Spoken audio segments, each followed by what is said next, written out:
Filipenses capítulo 1, verso 27 ao verso 30.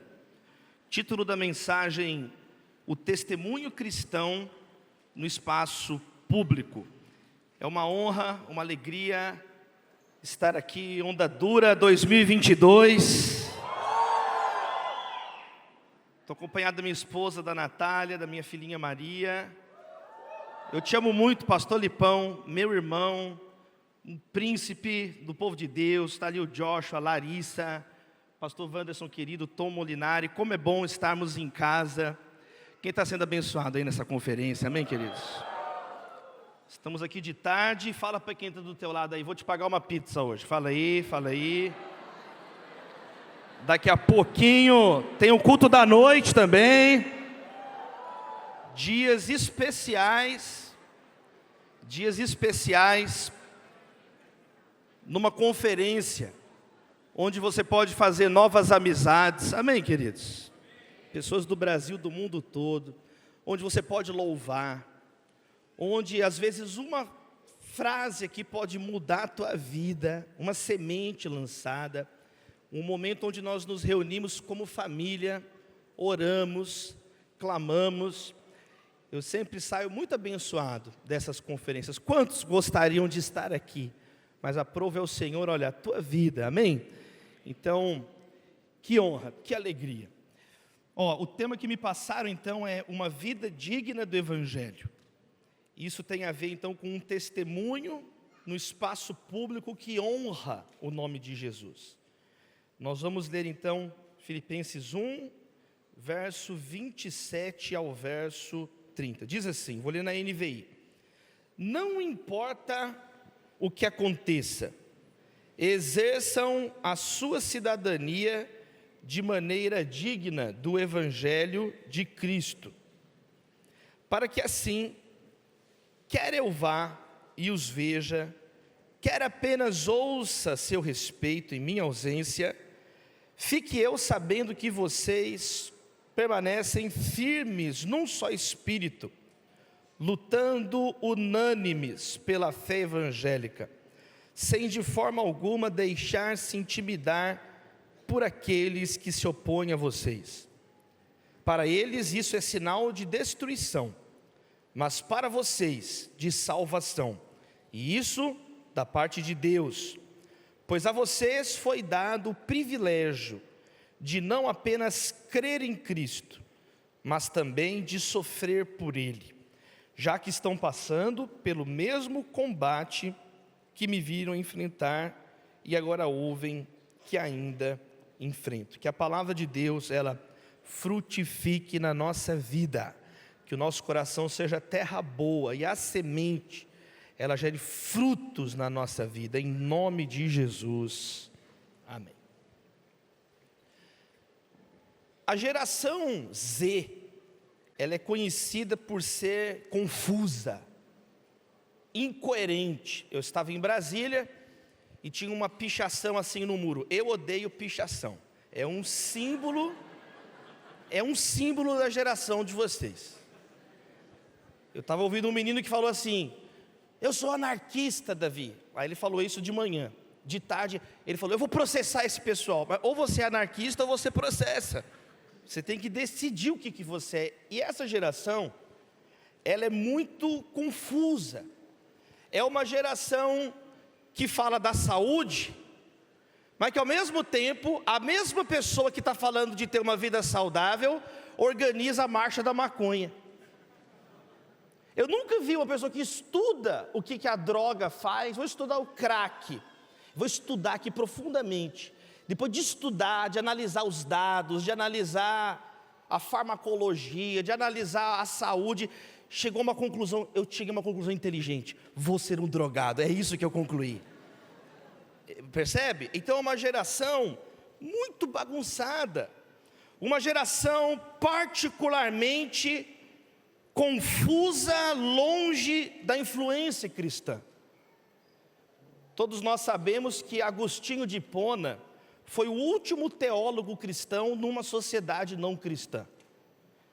Do apóstolo Paulo até Agostinho, Santo Agostinho, Agostinho, bispo de Hipona, os grandes pensadores, teólogos, servos e servas de Deus do passado, o período que nós conhecemos como patrística, eles confrontaram as ideias que estavam ordenando o mundo de então. Atos 17 fala explicitamente que o apóstolo Paulo conversou com filósofos epicureus e estoicos. Mas de Agostinho em diante, a igreja, a fé cristã, não apenas por uma questão de ser uma maioria, ou por uma questão do Constantino, as ideias, Deus usou seus servos no passado, e as ideias, Agostinho ele argumentava sem usar a Bíblia. Quando ele encurralava a pessoa, aí ele vinha com a palavra de Deus, e terminava de acabar com os argumentos.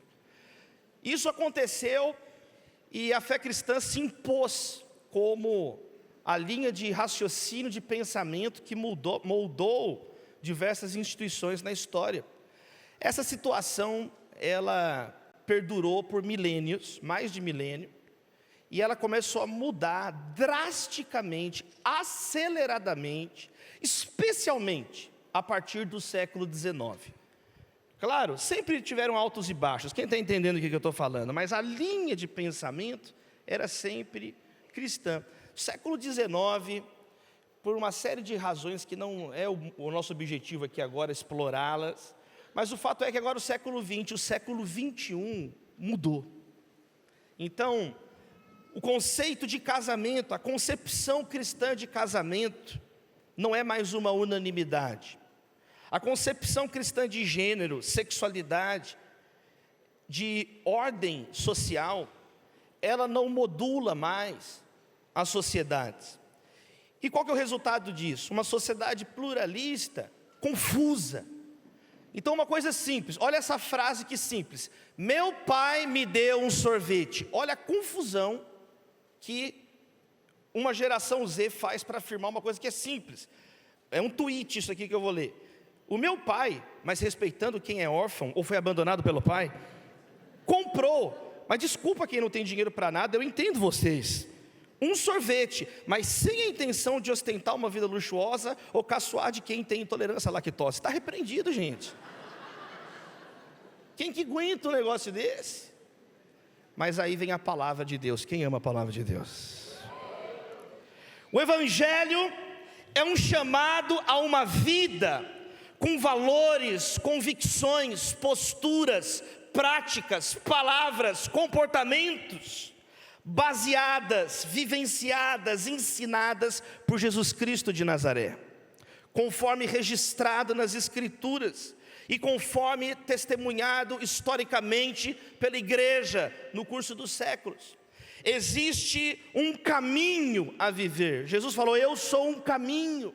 Existe um modo que Jesus apresentou para que nós possamos viver, uma ordem de valores, um entendimento de quem eu sou. Você, Jesus ensinou, você vale mais que uma planta, você vale mais do que um passarinho, você não tem que ajoelhar diante de um passarinho. Jesus ensinou isso.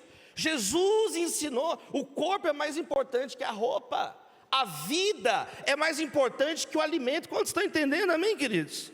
Existe uma ordem, existem convicções, e nós somos chamados então a vivermos essa vida, vivermos esse caminho que Jesus apresentou, esse modo de viver, amando a Deus, amando ao próximo como a si mesmo, uma ética de amor, amorosa.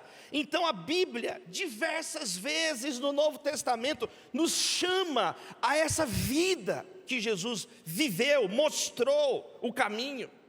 Então, por exemplo, Efésios 4:1, vivam de maneira digna da vocação que receberam. Está escrito em Colossenses 1, verso 10, vivam de maneira digna do Senhor. 1 Tessalonicenses 2, verso 12, vivam de maneira digna de Deus, que os chamou para o seu reino e glória. Hebreus 12, verso 1, corram com perseverança a corrida que é proposta. 2 Pedro 3,11, vivam de maneira santa e piedosa. Agora nós acabamos de ler em Filipenses o chamado para exercermos nossa cidadania de modo digno do Evangelho de Cristo. Quem quer viver essa vida que Jesus propôs para nós? Que Ele permite que nós possamos viver.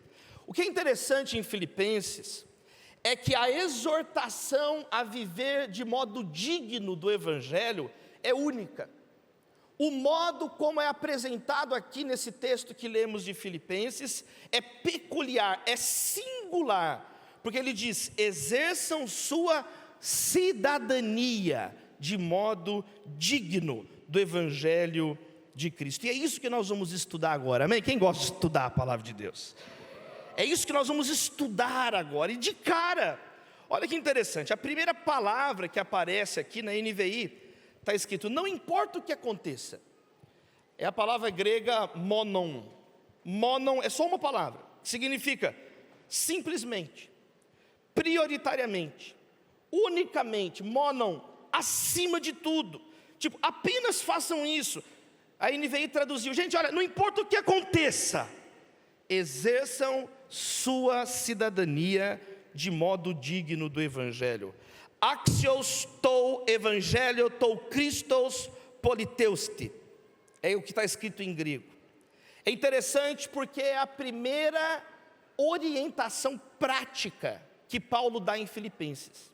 Até o verso 26 ele está falando dele. Até o verso 26 do capítulo 1, o apóstolo está apresentando a situação, o contexto, falando do coração dele. Mas a partir do verso 27 que nós lemos, ele apresenta o tema, ele apresenta a exortação para a igreja de Filipos. E é isso que nós vamos então estudar. Ele parte da apresentação direto para a exortação, da informação para a admoestação, sem passar por uma parte doutrinária. Você percebeu isso? Em Efésios, em Romanos, existe uma parte doutrinária antes da aplicação prática. Em Filipenses não existe essa parte doutrinária, existe o hino cristológico, o hino da kenosis, no capítulo 2, que vai falar da humildade, do esvaziamento de Cristo Jesus, mas não existe uma grande parte de elaboração doutrinária. Os grandes biblistas afirmam que esse talvez seja um indício que a igreja de Filipos era uma igreja mais madura doutrinariamente, mas não significa que pelo fato de você ser maduro doutrinariamente, você não precisa ser exortado, amém? Que você não precisa então ser admoestado. E aí duas coisas então que eu quero destacar introdutoriamente sobre essa exortação, que são únicas. Primeiro, Paulo utiliza uma palavra muito específica do vocabulário cívico-político grego. Está traduzido: exerçam a sua cidadania, não é isso? Na verdade isso é uma palavra só, que não existe essa palavra em português, não existe essa palavra praticamente em nenhum outro idioma. É uma palavra, essa palavra politeuste, tem a raiz no termo grego polis, cidade, de onde vem palavras hoje como política, político, politeia. E aqui o politeuste é como se ele estivesse dizendo assim, é como se fosse assim, cidadanizar, tá vendo? É um verbo, é um imperativo que não existe em português. É tipo assim, o que está escrito: pratique, vivencie, exerça sua cidadania, os seus direitos, os seus deveres, de modo digno do Evangelho. Então esse é um primeiro ponto exclusivo de Filipenses. O chamado para a vida cristã é feito explicitamente com um termo político, uma palavra que carrega a ideia de realizar a cidadania plenamente. Isso é muito importante, por quê? Porque os filipenses, a cidade de Filipos, era muito orgulhosa da sua cidadania. A cidade dos filipenses, Filipos, ela era tão organizada, mas tão organizada, que ela existe até hoje. As ruínas, grande parte, estão intactas, do lado de uma cidade lá na Grécia, na Macedônia, chamada Kavala, né? Então do lado dessa cidade, ela foi habitada continuamente, praticamente do século 4 a.C. até o século 18 da era cristã, quando foi dominada pelo Império Otomano. Então, os filipenses, eles tinham esse carinho, esse orgulho da cidadania. O nome da cidade vem de Filipe II, que é o pai de Alexandre o Grande, ele que é o que batizou o nome dessa cidade, no ano de 356. Depois que ela teve a liderança macedônia, Filipos foi dominada pelos romanos, e aconteceu no ano 42 a.C., uma batalha muito conhecida pelos historiadores, a Batalha dos Filipenses. A Batalha dos Filipenses foi o confronto entre Marco Antônio e Otaviano, que se tornou César Augusto, contra os assassinos de Júlio César, né, que era Cássio e Brutus. Então, olha o pedigree político dos filipenses. Quem está entendendo? Quem está entendendo? Eles tinham pedigree político. Eles eram macedônios. Foi ali naquela região que foram desenvolvidas estratégias militares que são aplicadas até hoje, no século 21. Táticas de combate. Uma cidade que viu Marco Antônio e Otaviano, o futuro César Augusto, imperador, lutar, batalhar. Era uma cidade onde existia uma estrada romana muito importante, que também existe até hoje as ruínas dessa estrada, chamada Via Inácia, que vai onde hoje é a Albânia, nos Balcãs, e vai atravessando pela Grécia até chegar na Turquia. Olha só o que Paulo vai dizer então para esse povo, orgulhoso da sua cidadania. E Paulo era um cidadão romano. Filipos era uma cidade então organizada que obedecia diretamente Roma. Todos os estudiosos costumam citar uma expressão: Filipos era uma mini Roma, ela era uma pequena Roma. Ela obedecia direto o comando do imperador. E Paulo vai dizer para essa igreja, dessa cidade, ele diz politeuste. Ele diz, exerçam a sua cidadania.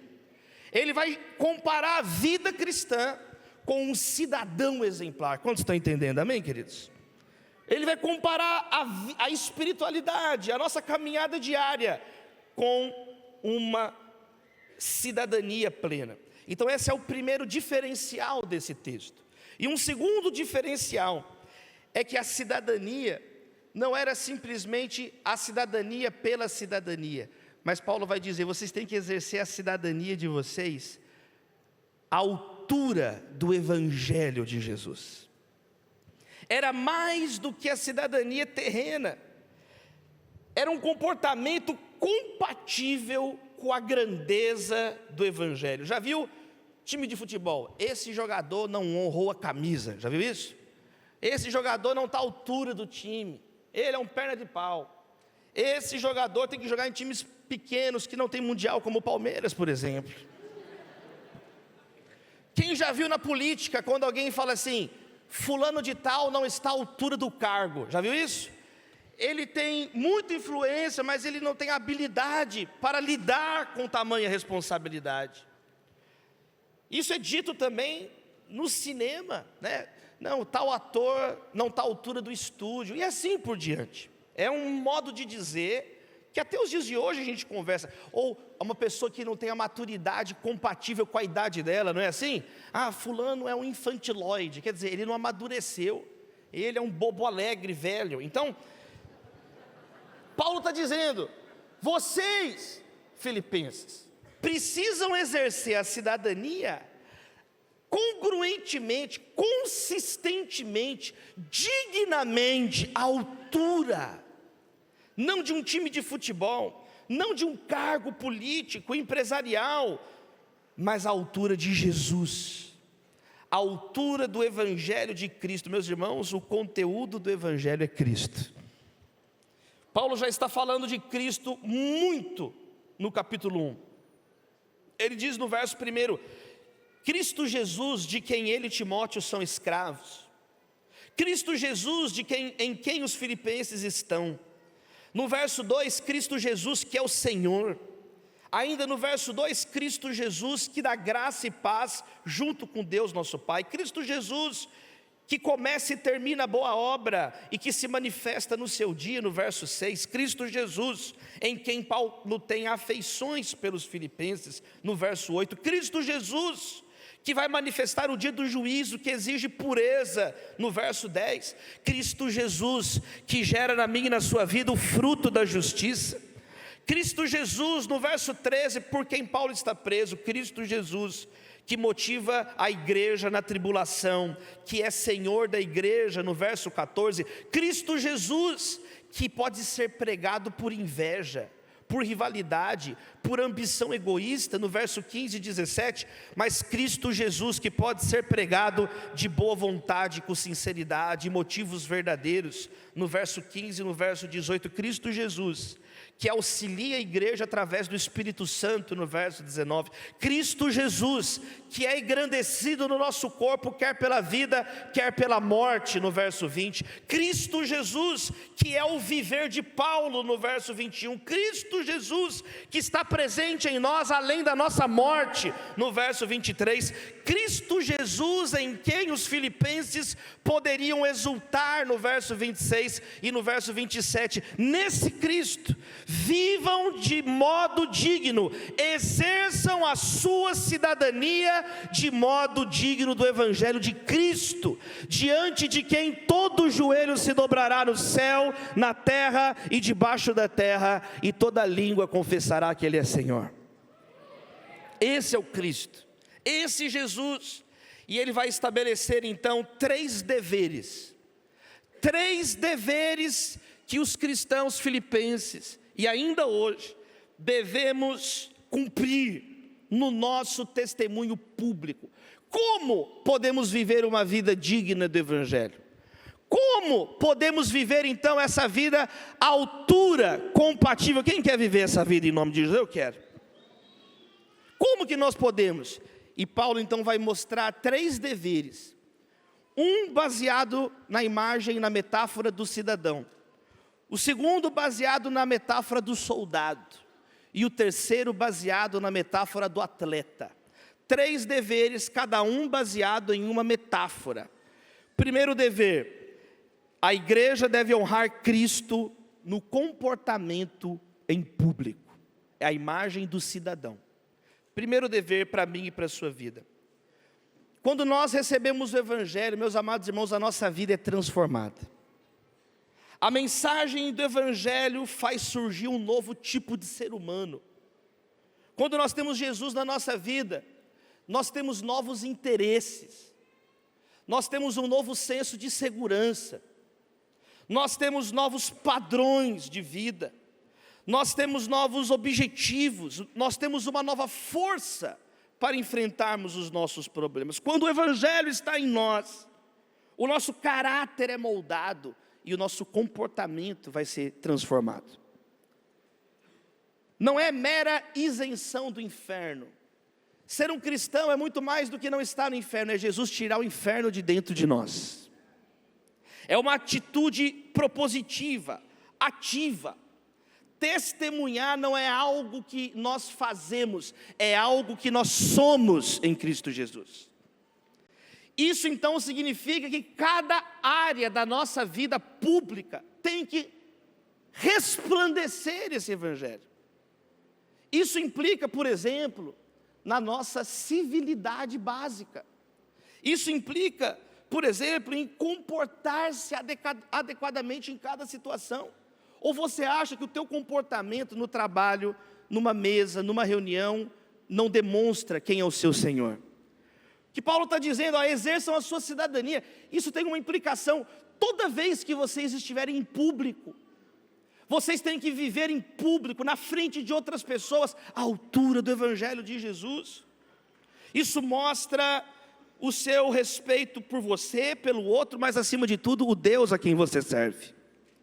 Então, meus amados irmãos, você precisa, em nome de Jesus, tomar banho, louvado seja Deus.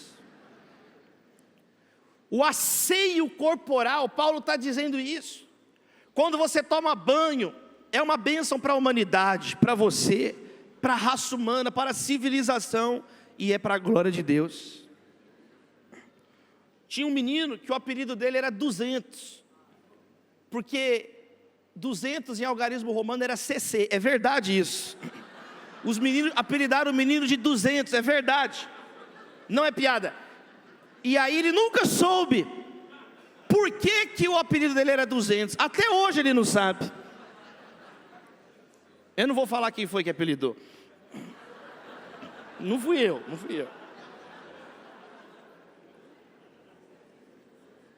Mas Paulo está dizendo, o modo que você está numa mesa, a sua etiqueta, ela não é uma frescura, quem está entendendo? Ela mostra que você está vivendo a altura digna do Evangelho, saber se comportar, não está numa mesa, ficar falando no telefone, desrespeitando a pessoa, é uma falta de educação em qualquer lugar do mundo fazer uma coisa dessa, tipo assim, você é o importantão, a importantona, comer antes da hora. Eu vou em lugares e o pessoal fala assim, puxa Davi, mas tem lugares que você vai, como é que você consegue ser um pastor e ir nesse lugar? Eu falo, olha, eu não como de boca aberta, é um primeiro princípio, porque eu já fui em lugares, escuta isso aqui, eu já entrei em mesas, eu já participei de reuniões, que outro pastor foi comigo, o cara rotava comigo igual um bicho na mesa, e foi falado para mim depois, nunca mais traga esse pastor aqui. Que tipo de comportamento você tem em público? Quem está entendendo? O que Paulo está falando? Ele está levando a régua. Vocês são orgulhosos da cidadania, vocês têm que ser orgulhosos e viver de modo digno do Evangelho de Cristo. Isso implica em não ser um monstro comendo. Fala gesticulando com o talher, você vai matar alguém. Existe um livro, olha que interessante, Billy Graham foi convidado para aconselhar presidentes dos Estados Unidos da América. Billy Graham foi chamado para falar do Evangelho para chefes de Estado ao redor do mundo. Uma das coisas que ele precisou aprender para ser usado por Deus nessa esfera foi aprender a jogar golfe. Porque esses caras jogam golfe. Gente, eu jogo porrinha, eu jogo videogame. Me chamaram para jogar golfe, falei, Natália, eu não sei jogar golfe, como é que eu vou fazer? Era treino no Mario Golf. Tem um livro que chama God, Golf and Billy Graham. O que eu estou querendo dizer? Você tem que se preparar e viver a altura do Evangelho no seu chamado. Quantas portas são fechadas na nossa vida, porque não nos comportamos adequadamente no trabalho. Sabe, é o teu colega de trabalho, você não é patrão, você fica dando ordem, corrigindo a pessoa, o tempo inteiro, a pessoa é insuportável. Você grita, fala alto, liga para a secretária, algum imbecil já ligou aí? Não, o senhor foi o primeiro hoje, patrão. Você acha que isso não influencia o modo que as pessoas estão lendo o Evangelho na sua vida? É o que Paulo está falando aqui. Viver, ser um cristão é ser um cristão onde você estiver. É saber ser um hóspede, é saber estar na casa de alguém. Também já estive com outros irmãos, pastor, na casa de uma pessoa. O cara achava que ele estava na igreja dele, começou a dar um monte de ordem, achava que estava na casa dele, na empresa dele, quem está entendendo? Achava que ele era dono, começou a dar ordem, pode orar aí por favor? O cara falou, olha, aqui é minha casa, pastor, quem escolhe quem vai orar sou eu. Com todo respeito, pastor, mas aqui é a minha casa, eu sou o sacerdote desse lar. Porque a pessoa sem educação, conforme você vai andando no Evangelho, você vai deixando de ser como aquele menino na Bíblia, que o nome dele é o endemoniado gadareno. Ele estava todo rasgado, sem rumo. Quando Jesus entrou na vida dele, ele estava assentado, vestido em perfeito juízo. O Evangelho, ele muda a nossa vida, ele limpa a nossa vida, por dentro, por fora, por tudo que é lugar que é possível limpar.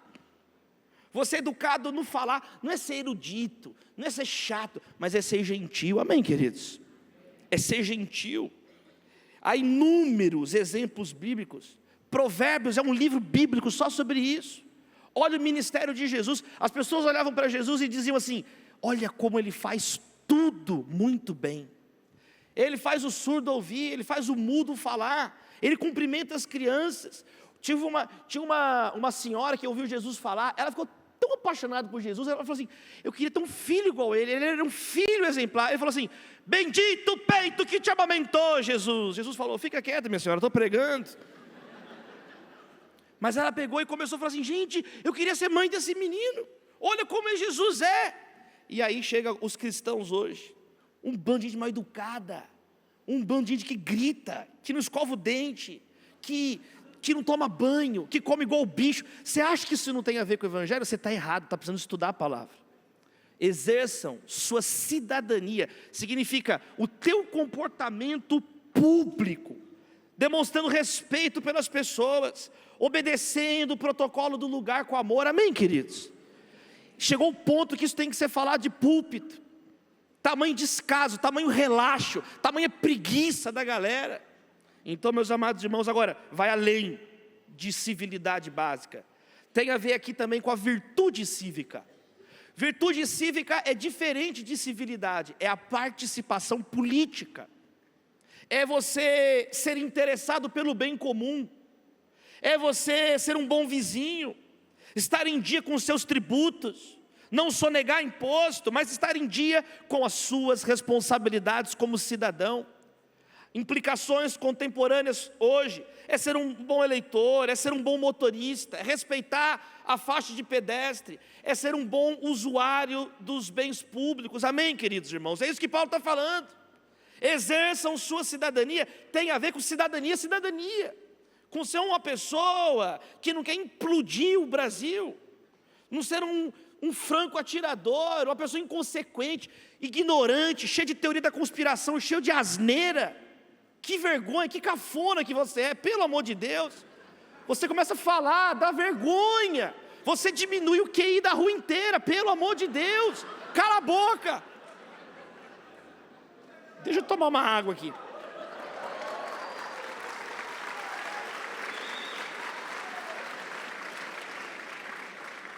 Além da civilidade básica, a virtude cívica.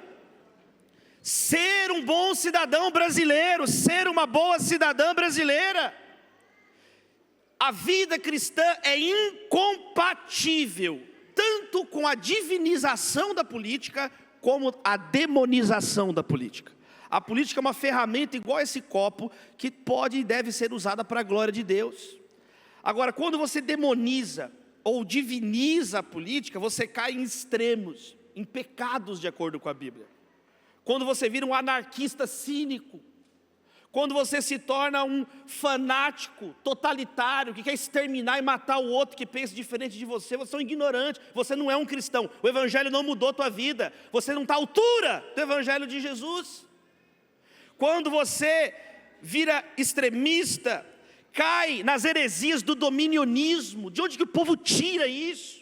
A Bíblia fala que o reino de Deus não é construído na nossa força, é na força do Senhor. Ele é o edificador da cidade, Ele é o arquiteto, Ele constrói o alicerce e Ele edifica a cidade. Agora chega o pessoal hoje falando que é a igreja na terra que vai fazer isso. Está tudo louco. Um liberalismo utilitarista insolidário. Eu vou cuidar da minha vida e o mundo que vai para lá não é cristão, não está à altura do evangelho, da ética de solidariedade cristã, de amor, de cuidado com o mais fraco, tanto no Antigo como no Novo Testamento. E o pior de tudo, a ansiedade apocalíptica, esse apavoramento, essa coisa de quem não tem Jesus, que está apavorado. Exerçam sua cidadania de modo digno do evangelho. É ser uma pessoa bem comportada em público, amém, queridos? É ser uma pessoa que é um bom cidadão, mas vai além ainda disso. Porque no capítulo 3, verso 20, Paulo vai dizer que a nossa cidadania está no céu. Então, exercer a cidadania de modo digno do evangelho significa ser mais do que um bom cidadão romano. Significa ser mais do que um bom cidadão brasileiro. Significa que o nosso modelo de comportamento não é César, é Cristo Jesus. E nós olhamos para Ele, nós servimos a Ele. Existe uma certa desidentificação com a terra, e uma identificação primária e absoluta com Jesus.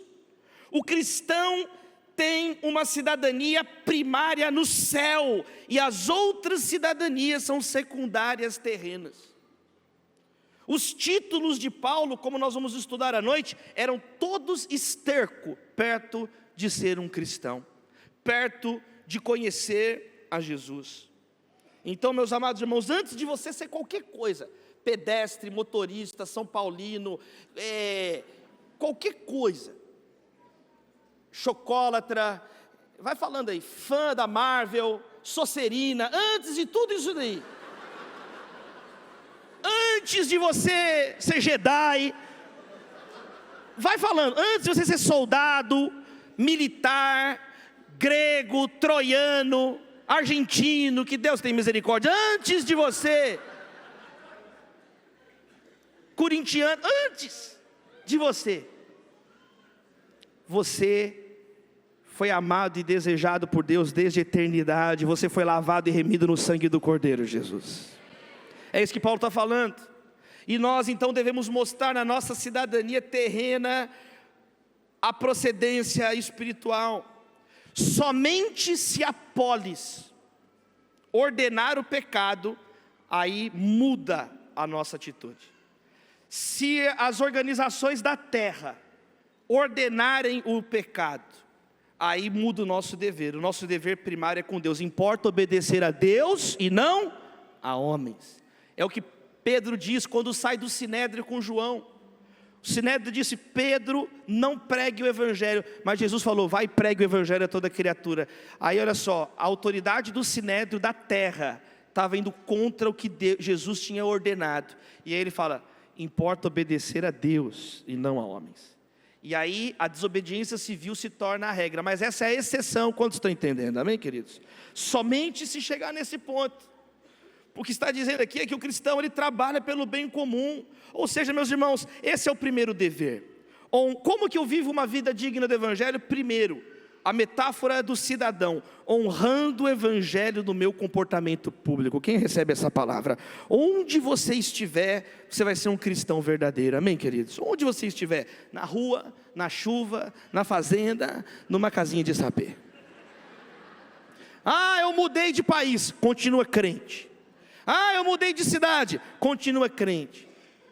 Ah, o crente foi para Las Vegas, enlouqueceu. O que aconteceu? Não, pastor, o que acontece em Vegas, fica em Vegas, está repreendido. Um cristão verdadeiro não muda de princípios quando muda de país, porque a nossa cidadania é celeste. Nós somos servos de Jesus onde quer que nós estejamos. Há um comportamento público que dignifica o evangelho e há um comportamento que desonra o evangelho. A minha oração é que nós possamos viver de modo digno do evangelho. Amém, queridos? Viva o que você acredita, pregue e ensina. Segundo dever, permanecer firmes em um só espírito e uma somente. Tema da conferência Andadura 2022, una. O segundo dever é baseado na imagem do soldado.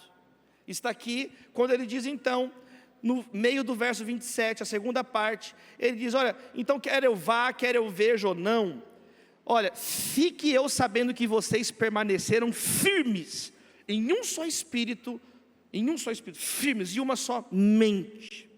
Aqui Paulo usa um vocabulário militar, firmes, uma mesma palavra utilizada nas falanges macedônias. As falanges eram formações dos soldados, quando eles estavam todos firmes, e a primeira fileira colocava os escudos, a segunda fileira colocava os escudos para cima, e os outros soldados colocavam as lanças por entre os escudos, e as falanges então se protegiam 360 graus, e iam então se defendendo do inimigo, e mantinham a posição. Era muito difícil, mesmo com a cavalaria, enfrentar uma falange.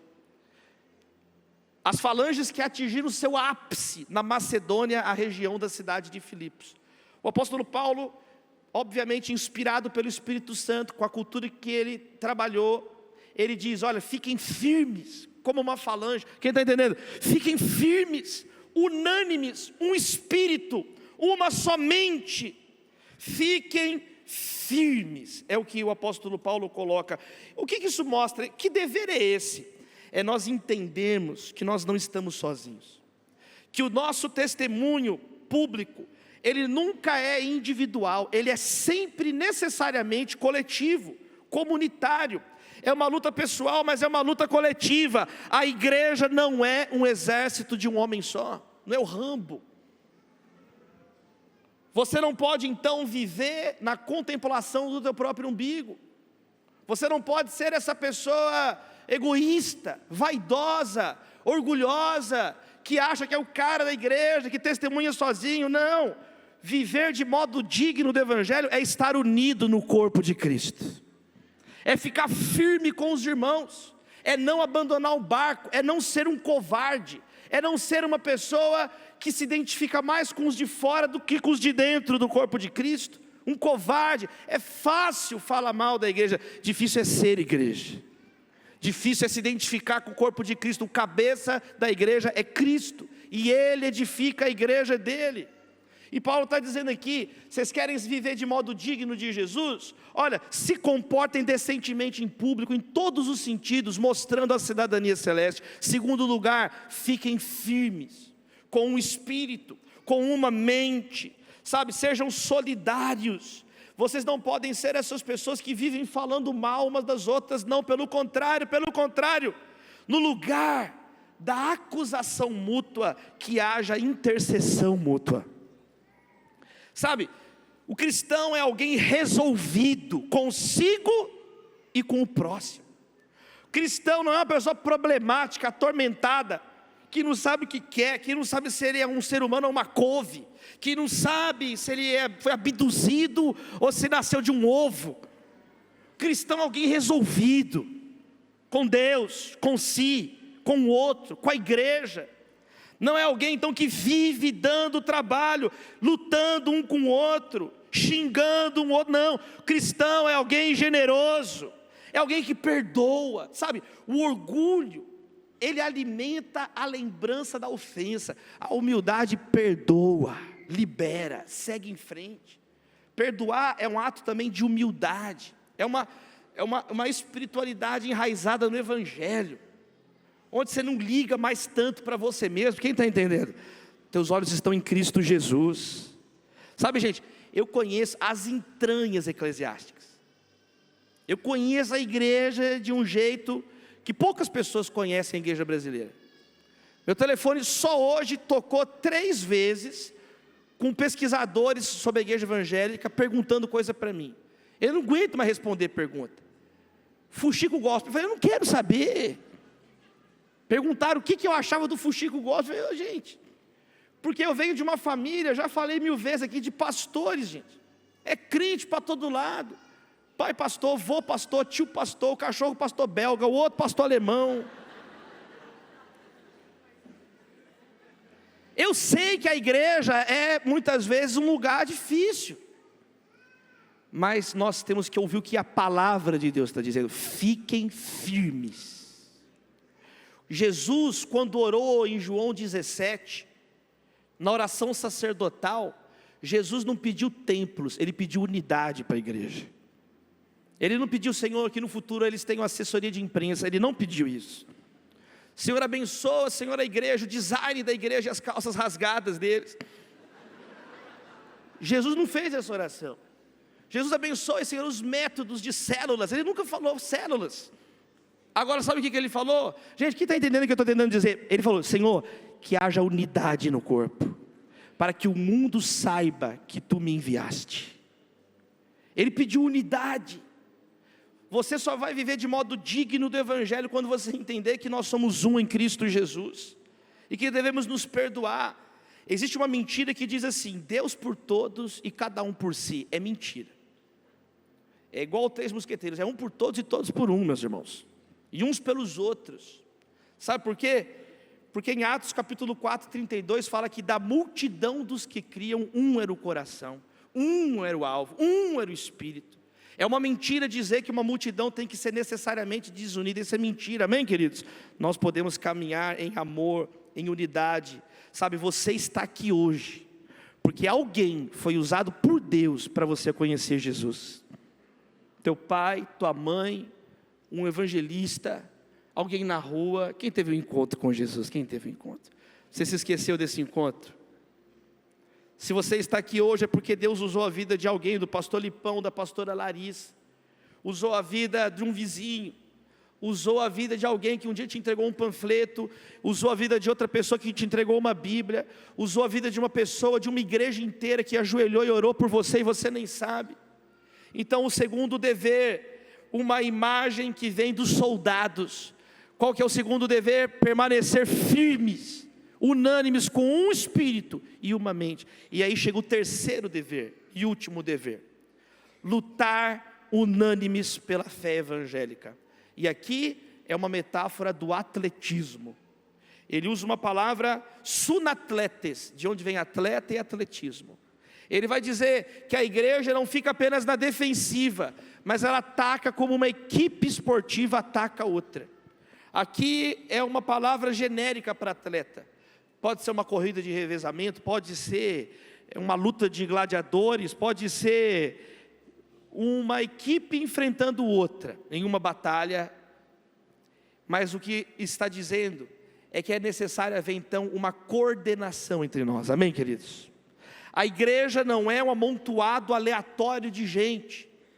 A igreja não é um amontoado de gente. A igreja, ela é uma equipe atlética, redonda, onde cada um tem uma função, onde cada um de nós está unido, e o que nos une é o Evangelho de Cristo. Lutem unânimes pela fé evangélica, Paulo fala.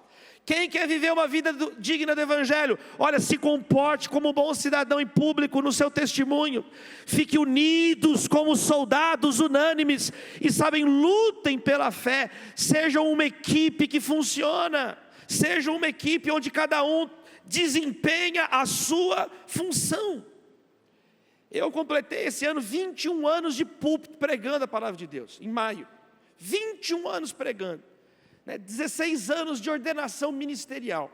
Por muitos anos eu pastoreei em Belo Horizonte. Eu estou agora há 8 anos em São Paulo, na primeira igreja batista. Mas no período que eu morei em Belo Horizonte, lá na igreja batista Getsemane, auxiliando o pastor Jorge Linhares, eu assumi os jovens em 2012.